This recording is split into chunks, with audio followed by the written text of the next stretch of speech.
জাহেলিয়াতের যুগে মেয়েদের দাম দেওয়া হয়নি। মহান আল্লাহ বলেন, ওয়াকারনা ফি বুয়ুতিকুন্না ওয়ালা তাবাররাজনা তাবারুজাল জাহিলিয়াতুল উলা। হে মুসলিম মহিলা, তোমরা বাড়িতেই থাকো। অন্যতার যুগে, বর্বরতার যুগে, অসভ্যতার যুগে নারীরা যেভাবে যৌবনকে বিক্রি করে, বর্বরতার পরিচয় দিয়ে রাস্তাঘাটে ঘুরতো, সেভাবে ঘুরো না। তোমাদের মান সম্মান আছে। জাহেলিয়াতকে লক্ষ্য করে আল্লাহ বলছেন, ওয়াইদা বুশরা আহাদুহুম বিল উনসা দাল্লা ওয়াজহুহু মুসওয়াদ্দান ওয়া হুয়া কাযীম। জাহেলিয়াতের যুগে যদি কোনো মেয়ে জন্ম নিত, তাহলে বাপের মুখ কালো হয়ে যেত। সে বাড়িতে লুকিয়ে থাকতো, দোকানপাটে বাজারে যেত না।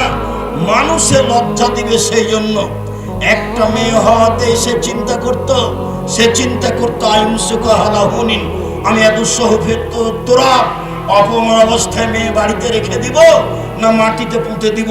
যদি রেখে দিই অপমান সুনিশ্চিত, আর যদি পুঁতে দিই বালাই চলে গেল।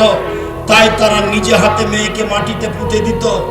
কায়েস ইবনে সাবিত নিজে বলছেন, ওয়াআত্তু সামানিয়া বানাতিন লি, আমি আমার 8টা মেয়েকে নিজে হাতে মাটিতে পুঁতে দিয়েছি। আল্লাহ রাসূলের সামনে এসে বিবরণ দিচ্ছেন, এর নাম জাহেলিয়াত। সুন্দর করে গর্ত খুঁড়েছে, গর্ত খুঁড়ে সুন্দর করে মেয়েকে সাজিয়ে নিয়ে গেছে। সাজিয়ে নিয়ে যাওয়ার পরে মেয়েকে বলছে, আম্মু দেখো তো নিচে কি।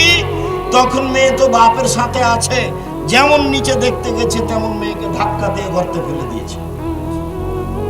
প্রয়োজক সাহেব, এটা হয় কি করে? আজও আপনার হবে, এটাই সহজ আপনার জন্য। কি বলেন আপনি? আমরা আজকে মেয়েকে এভাবে মাটিতে পুঁতে দিতে পারবো? হ্যাঁ, অবশ্যই পারবেন। বলি আপনাকে, আপনি আপনার মেয়েকে ঢাকা বিশ্ববিদ্যালয়ে পড়াচ্ছেন, টাকা পয়সা খরচ করছেন, বারবার জিজ্ঞাসা করছেন, আম্মু কেমন আছো, টাকা লাগলে বলিও, তোমার ভাইয়ের কাছে নিও। এভাবে বলতে বলতে হঠাৎ একদিন শুনছে যে আপনার মেয়ে অমুক মদ ঘরের সাথে চলে গেছে। তখন আপনি বলছেন যে তোকে ত্যায্য পুত্র করলাম, তোকে জবে করব, তোকে যদি পাই তো টুকরা টুকরা করে করতো নদীতে ভাসিয়ে দিব।